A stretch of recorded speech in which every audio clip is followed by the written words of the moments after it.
2020년 가을 학기 교리 강좌 마지막 시간입니다.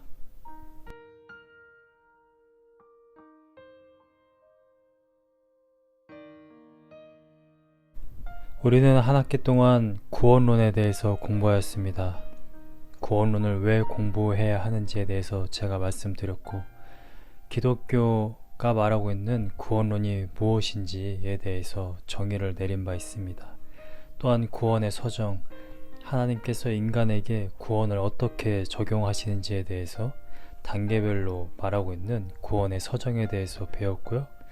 그 다음에 최바울 전사님을 통해서 산상수훈을 어떠한 관점으로 읽어야 하는지 우리가 배웠습니다. 산상수훈은 하나님 나라에 속한 하나님의 백성들의 특징을 이야기하고 있는 것입니다. 이것을 놓치면 안 됩니다. 성경은 그 어떠한 것도 우리가 이것을 해야만 하나님의 백성이 되거나 하나님 나라에 들어가는 것이 아니라 하나님이 주권적으로 구원한 하나님의 백성들의 특징이 무엇인지, 그 하나님 나라의 백성들이 이 땅에서 어떻게 살아가야 하는지 그 제자도를 이야기하고 있는 것이 바로 성경입니다. 산상수훈 하나만 제대로 이해를 하고 관점을 어떻게 읽어야 하는지만 알아도 우리가 성경을 보면서 인본주의나 거짓된 교리에 현혹되거나 이단에 빠질 일이 없습니다. 그래서 우리가 성경 구절 하나하나 그것을 대할 때마다 하나님께서 어떠한 일을 행하셨는지, 또한 하나님께서 하나님의 백성들에게, 하나님의 백성이 아닌 자들이 하나님의 백성이 되는 것이 아니라 하나님의 백성들이 이 땅에서 어떻게 살아가야 하는지 그 제자도를 말하고 있는 것이 바로 성경이라는 것을 우리가 반드시 정확하게 알아야만 할 것입니다.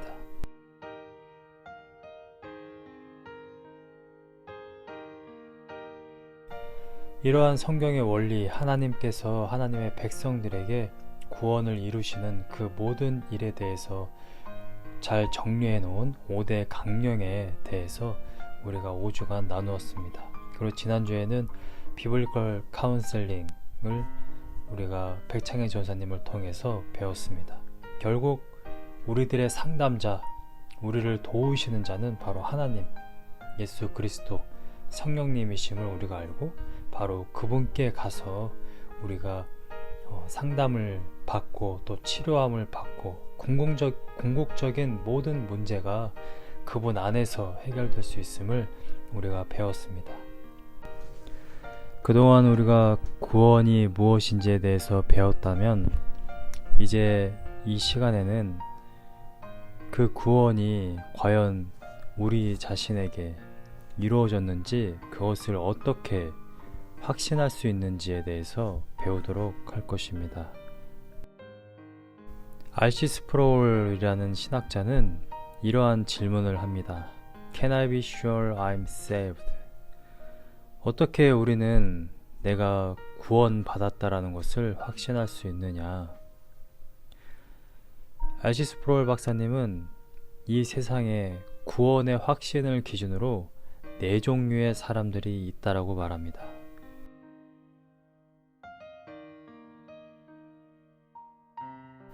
첫 번째는 구원받았고 그것을 아는 사람. 두 번째는 구원을 받았고 그것을 모르는 사람. 세 번째는 구원받지 못했고 그것을 아는 사람. 네 번째는 구원받지 못했고 그것을 모르는 사람이 있다는 것입니다.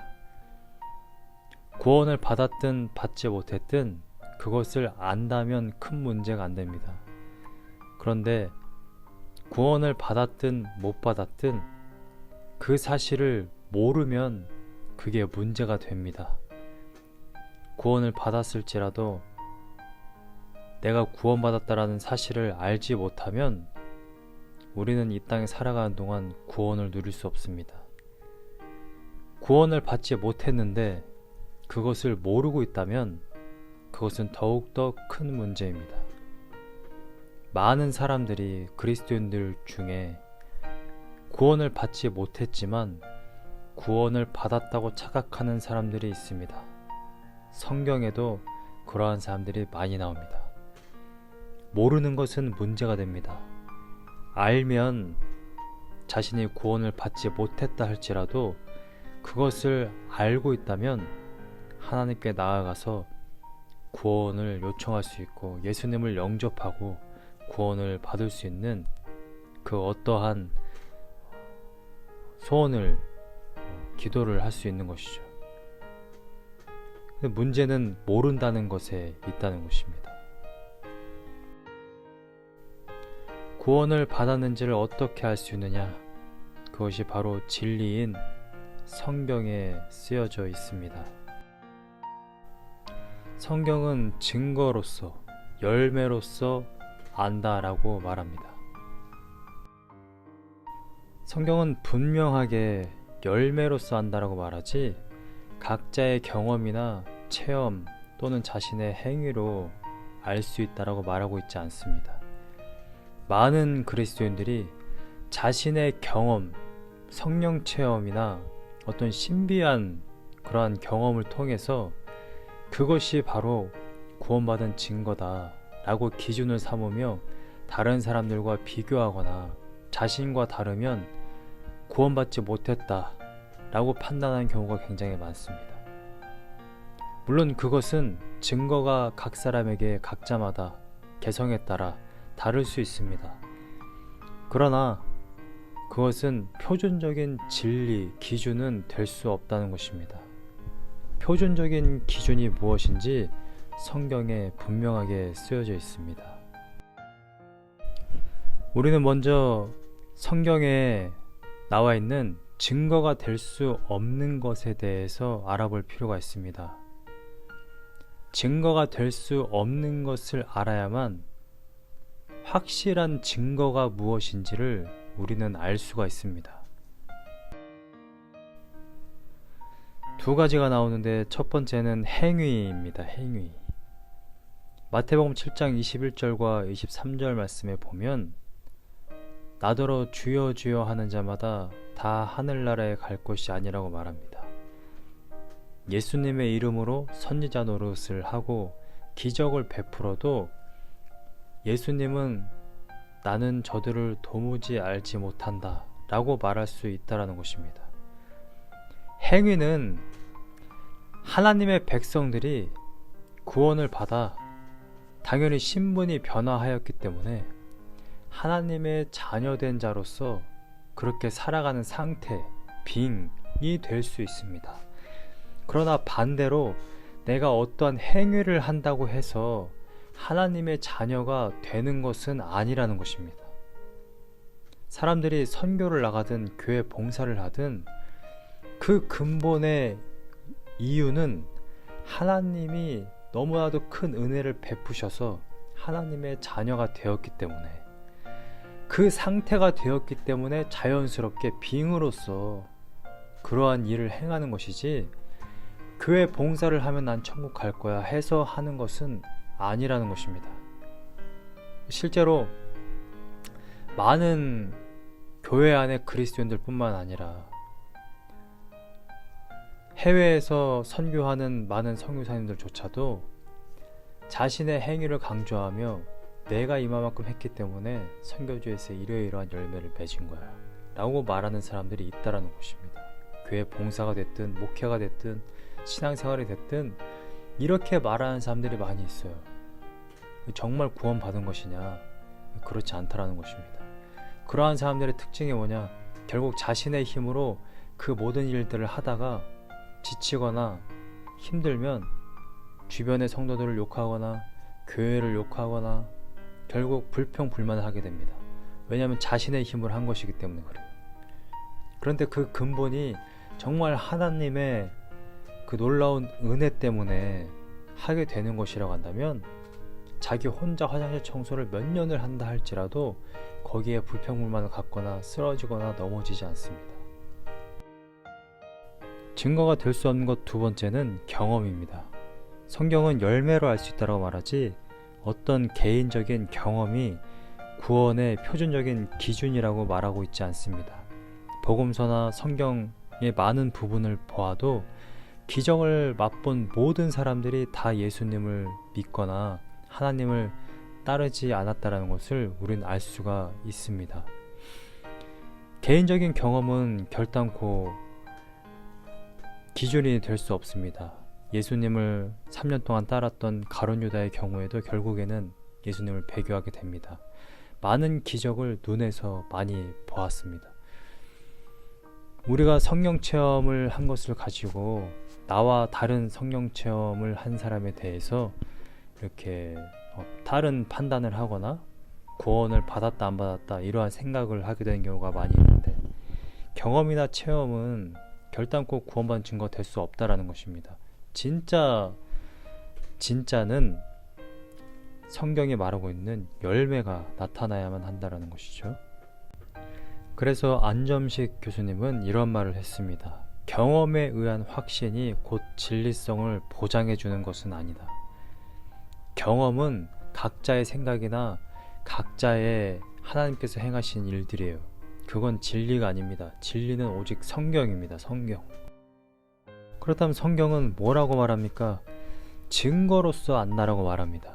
마태복음 7장 16절 말씀, 그들의 열매로 그들을 알지니 가시나무에서 포도를 또는 엉겅퀴에서 무화과를 따겠느냐.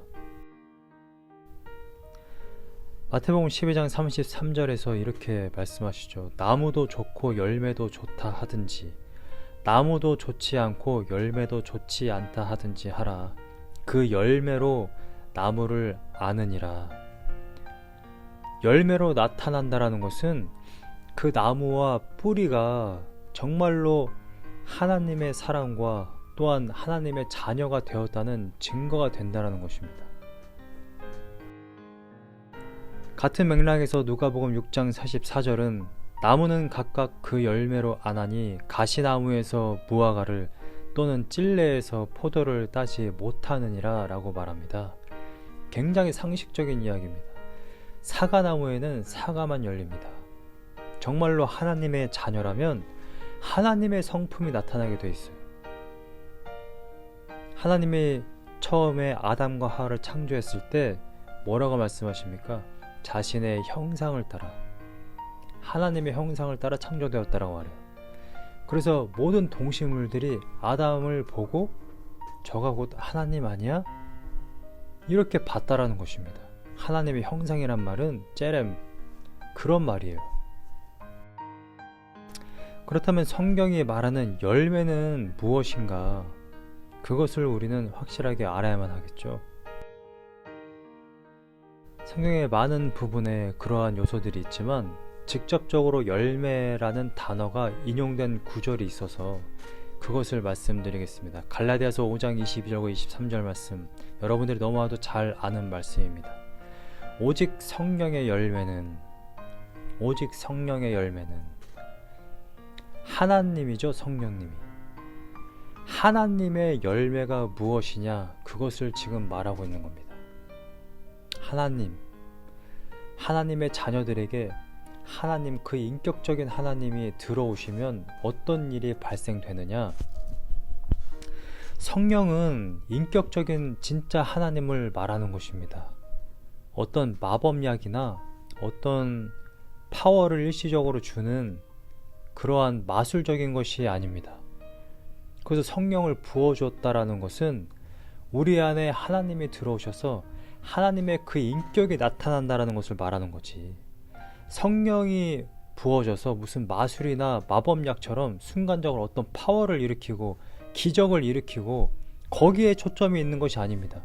당연히 하나님의 자녀는 표적과 기사가 당연히 따르지만 그것보다 더 중요한 것은 여기 성경에 나와 있는 것처럼 성령의 열매는 사랑과 희락과 화평과 오래 참음과 자비와 양선과 충성과 온유와 절제, 사랑 안에 포함되어 있는 이 하나님의 성품이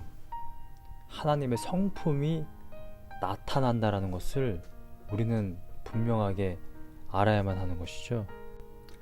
갈라디아서 5장 16절과 26절 말씀을 통해서 구원의 증거가 무엇인지를 제가 나누려고 하는데 5가지입니다.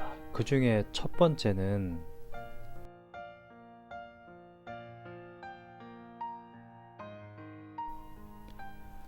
우리 안에 싸움이 있다라는 것입니다. 16절과 17절을 보시면 내가 이르노니 너희는 성령을 따라 행하라 라고 사도 바울이 명령합니다. 왜 성령을 따라 행하라고 말할까요? 성령을 받았으면 자연스럽게 나와야 하는 것 아닌가요? 왜 성령을 따르라고 말을 하느냐? 하나님은 인격적인 분이시고 우리를 인격적으로 지으셨습니다. 그 말은 무슨 말이냐면 우리를 로봇처럼 그냥 무인격체처럼 그냥 억지로 끌고 가시는 분이 아니라는 거예요. 우리들의 자유의지로 성령님을 따르고 하나님을 순종하기를 원해요. 근데 순종하기를 원한다는 건 무슨 말이에요? 순종을 안 할 수도 있다라는 이야기입니다. 왜냐? 16절의 하반절을 보면 육체의 욕심을 이루지 아니하리라. 육체를 입고 있다라는 것입니다. 그래서 17절에 육체의 소욕은 성령을 거스르고 성령은 육체를 거스르나니 이 둘이 서로 대적하므로 너희가 원하는 것을 하지 못하게 하려 함이니라. 성령을 받은 자들의 특징, 구원받은 사람들의 특징은 싸움이 있습니다. 육체와 성령 사이에서. 그럼 구원받지 못한 사람들은 싸움이 없죠. 당연히. 죄를 짓는 것이 당연합니다. 뭐 어떤 부자가 하룻밤 휴가를 쓰는데 55억을 썼대요. 그 사람들은 그게 당연한 겁니다. 자기 자신을 위해서 자기 돈을 쓰는 것이 너무나도 당연한 거예요. 어떤 젊은 여자는 하룻밤에 식사 한 끼를 위해서 200만 원을 썼다는 거예요. 그게 우리가 보기에는 이상해 보일지 모르겠지만 아니 그 돈이면 가난하고 죽어가는 사람들 좀 나눠주지 어떻게 밥 한 끼 200만 원 쓰냐 이렇게 생각할 수 있을지 모르지만 성령을 받지 않은 사람들은 그러한 생각을 하지 않습니다. 그냥 싸움이 없어요. 그냥 자기 자신을 위해서 돈을 쓰고 자기 자신을 위해 살아갑니다. 싸움이 있느냐 없느냐가 바로 구원을 받았느냐 안 받았느냐를 알아보는 척도가 되는 것입니다. 두 번째는 구원받은 사람들은 육체를 자랑하지 않습니다. 18절 말씀 보면 너희가 만일 성령의 인도하시는 바가 되면 율법 아래에 있지 아니하리라. 여러분 율법 아래에 있다는 것은 무슨 말이냐면 구약율법이 613개의 계명이 있습니다. 613개의 계명 중에 단 하나라도 지키면 나는 몇 번째 율법을 지켰어. 누가요? 내가. 나는 몇 번째 율법을 지켰어. 나를 자랑할 수 있다는 것입니다. 율법 아래에 있다는 것은 그걸 의미하는 거예요. 성령이 인도하시는 바가 되면 하나님의 그 은혜로 말미암아 구원받은 것이 되면 내가 율법을 몇 개를 지켜서 구원받은 것이 아니라 나는 지키지 않았으나 하나님이 주권적으로 구원을 하였기 때문에 당연히 우리는 우리 자신을 자랑할 수 없습니다. 율법 아래에 있지 아니하다라는 말은 그러한 의미를 말하는 것입니다.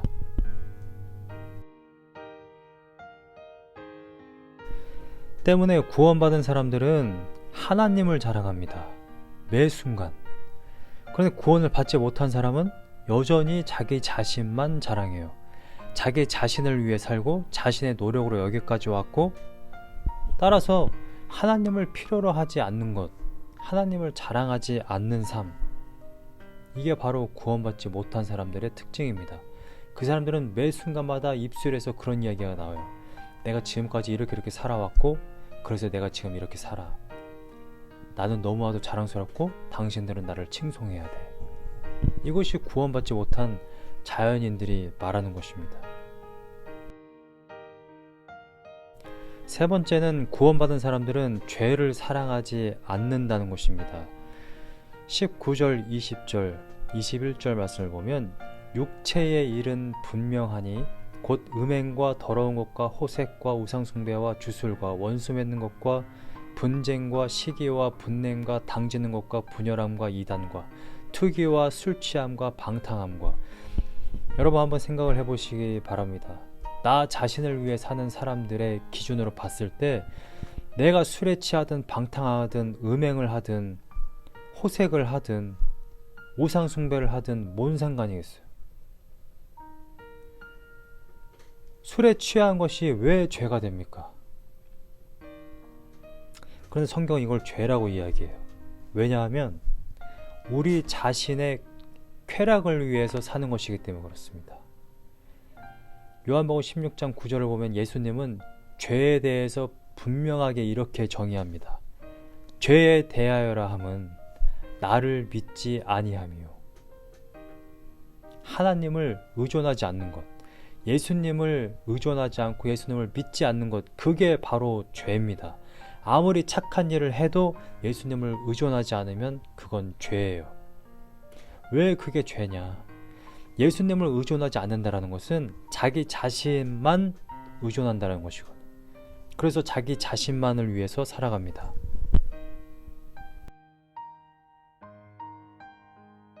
구원을 받은 사람들은 죄를 사랑하지 않습니다. 물론 우리 안에 싸움이 있지만 끝까지 그 죄의 구렁텅이로 가고 우리 안에 전혀 싸움이 없고 죄의 길을 끝까지 걸어가고 할 수 없다는 것입니다.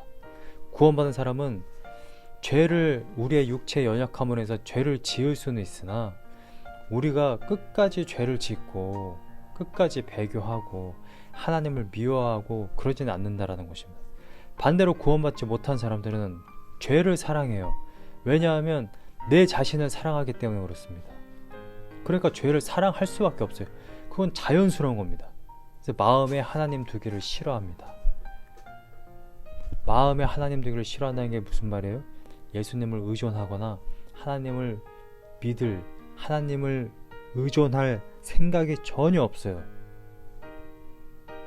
그리스도인들 중에서도 착각하는 게 뭐냐면 내가 종교 행위를 하고 주일날 와서 예배 드리고 시간에 맞춰서 기도하고 말씀을 보면 자신이 구원받은 줄로 착각해요. 그게 아니에요. 예수님을 의존하느냐, 어떠한 순간이든지 간에 항상 겸손하게 하나님, 제가 이 일을 하지 못합니다. 하나님, 저에게 능력이 없습니다. 하나님, 제가 죄와 싸워서 이길 힘이 없습니다. 주님 도와주십시오. 이러한 의존함이 없이 죄? 나의 힘으로 오늘 이겼어. 선교? 나의 힘으로 이거 했어. 목회? 나의 힘으로 이거 여기까지 왔어. 이러한 말을 하는 사람들은 구원받았다고 말할 수가 없다라는 것이죠. 네 번째는 이웃을 사랑하는 것입니다. 22절 말씀에 오직 성령의 열매는 뭐라고 말합니까? 사랑과 희락과 화평과 오래 참음과 자비와 양선과 충성과 온유와 절제. 이거는 자기 혼자만 있을 때에 해당되는 단어들이 아닙니다.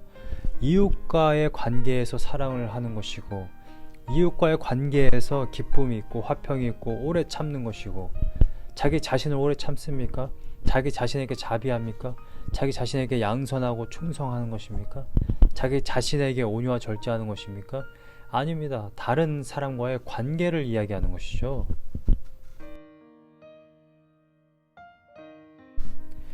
구원받은 사람은 이웃과의 관계에서 하나님의 성품이 나타납니다. 그러나 반대로 구원받지 못한 사람들은 이웃과의 올바른 관계를 맺는 것에 전혀 관심이 없습니다. 혼자 살아요. 현대의 많은 문화에 속한 사람들처럼 개인주의, 이기주의, 나 혼자 잘 먹고 잘 살면 돼. 다른 사람들과 얽히면서 상처받고 넘어지고 쓰러지고 싶지 않아. 그냥 나 혼자 잘 먹고 잘 살래. 자기 중심적인 생각, 교만과 아집으로 똘똘 뭉친, 선교도 하고 목회도 하고 신앙생활도 한다라고 말하지만 매일같이 이웃에게 정죄하고 성도들을 판단하고 불만을 토로하고, 이것은 진정한 구원받은 사람들의 모습이 아니라는 것입니다. 구원받은 사람에게는 하나님의 성품이 나타나요. 일을 하는 것이 중요한 것이 아니라 정말 이웃을 사랑할 수 있느냐, 사랑하고 있느냐, 하나님의 성품을 나타내고 있느냐, 이것이 바로 구원받은 것의 척도가 되는 것이죠. 다섯 번째는 하나님의 주 되심입니다. 하나님은 우리의 친구도 아니고요, 램프의 바바가 아닙니다. 우리의 소원을 들어주는 신이 아니에요. 그분은 우리의 주님, 우리를 통치하시는 온 우주의 진짜 주인이 되시는 겁니다. 24절, 25절, 26절 말씀을 보세요. 그리스도 예수의 사람들은 육체와 함께 그 정욕과 탐심을 십자가에 못 박았느니라. 여러분, 이 말은 착한 사람이 되라는 말이 아닙니다. 정욕과 탐심이 무엇입니까? 자기 중심적으로 살던 그 삶, 자기가 왕이었던 그 인생, 그 모든 것을 십자가에 못 박고, 진짜 나의 인생의 왕은 바로 하나님이셔, 나의 진짜 주인은 하나님이셔, 이것을 고백하는 것입니다. 내가 왕으로 살았던 그 모든 인생을 십자가에 못 박고 성령으로 살고 성령으로 행하고 헛된 영광, 내가 왕이 되어서 나의 영광을 구하는 것을 더 이상 하지 않는, 그것이 바로 구원받은 사람들의 특징인 것입니다. 구원받은 사람은 성령으로 행합니다. 왜냐? 하나님의 말씀에 순종하기 때문인 것이죠. 인생의 주인이 하나님으로 바뀌었기 때문에 그렇습니다. 여전히 여러분들의 인생이 나 자신이라고 생각을 한다면 여러분 진짜 회개하고 하나님께 돌아가시기 바랍니다. 구원받지 못한 사람은 헛된 영광을 구합니다. 왜요? 인생의 주인이 자신이기 때문에 나의 영광을 위해, 나의 쾌락을 위해, 나의 기쁨을 위해 살아갑니다.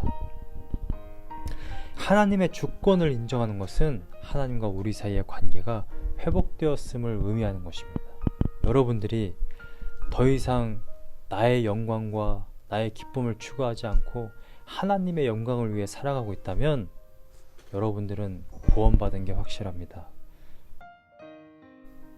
구원받은 증거를 갈라디아서 이 본문만 가지고 제가 정리를 하자면, 육체와 성령 사이에 싸움이 있다면 구원받았다라고 확신해도 좋습니다.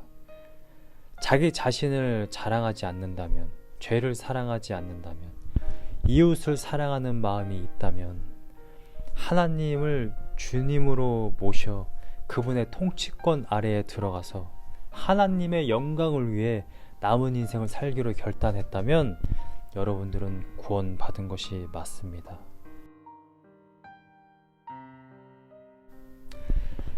관건은 예수님의 유무입니다. 싸움에서 예수님을 찾는가, 아니면 싸움에서 나의 힘으로 그것을 돌파해내는가. 여러분은 슈퍼맨이 아닙니다. 예수님을 의존해야 하는 것입니다. 예수님을 자랑하는가, 예수님을 사랑하고 이웃을 사랑하는가, 예수님을 의존하고 갈망하며 그분의 영광을 위해 살기로 헌신되었는가, 정말 하나님을 사랑하는가, 기뻐하는가. 여호와를 기뻐하는 것이 우리의 힘이니라. 우리는 진짜 기뻐하고 내가 저것을 해야만 정말 나에게 참 만족이 있어, 정말 기쁨이 있어, 그럴 때에 우리는 그 행위를 하는 것이거든요. 여러분들이 정말 하나님을 기뻐하고 정말 하나님을 사랑한다면 남은 인생을 정말 하나님께 헌신하겠죠. 근데 그렇지 못한다고 한다면 여전히 나의 기쁨, 나의 영광, 너무나도 작은 것에 찾아서 거기에서 쾌락을 찾고 나의 기쁨을 위해서, 나의 영광을 위해서, 다른 사람들 칭송받기 위해서 어떠한 일을 하고 있다면 여러분은 구원받은 게 아닙니다. 여러분들이 정말 구원받아서 나의 남은 인생을 정말 하나님을 기쁘시게 하고 싶어서, 하나님을 영화롭게 하기 위해서 1분 1초를 쓰고 있다면 여러분들은 구원받은 게 확실합니다. 여러분들은 어느 곳에 지금 서 있습니까? 초반에 네 종류의 사람이 있다고 그랬어요. 구원을 받았고 그것을 아는 사람, 구원을 받았고 그것을 모르는 사람, 구원받지 못했고 그것을 아는 사람, 구원받지 못했고 그것을 모르는 사람. 여러분, 이제 이 강좌를 듣고 난 이후에 여러분 모른다라고 말할 수는 없을 거예요. 이제 아마 여러분들은 내가 구원을 받았는지 안 받았는지 둘 중에 하나 확실하게 아마 아시게 되었을 것입니다. 여러분, 당신은 구원 받았습니까? 오늘 죽으면 예수님의 품에 안길 것이라는 확신이 있습니까? 구원의 확신이 있으신 분들은 기쁨과 평안함으로 하나님의 그 은혜에 정말 감사하며 하나님의 은혜를 누리며 사시기 바랍니다. 그러나 이 강좌를 들으시는 분들 중에 아직 구원받지 못했다라는 것을 아시게 된 분들은 바로 지금 예수 그리스도를 주님으로 영접하고 구원 받으십시오. 하나님이 세상을 이처럼 사랑하사 독생자를 주셨으니 이는 그를 믿는 자마다, 그분을 의지하고 그분을 의존하는 자마다 멸망하지 않고 영생을 얻게 하려 하심이라. 하나님이 예수님을 이 땅에 보내신 목적이 여기에 있습니다. 예수님을 영접하고 구원받으시기를 소망합니다. 제가 한 학기 동안 강좌하였던 모든 내용을 이렇게 마무리합니다. 여러분들 안에 구원의 확신이 있기를 원합니다.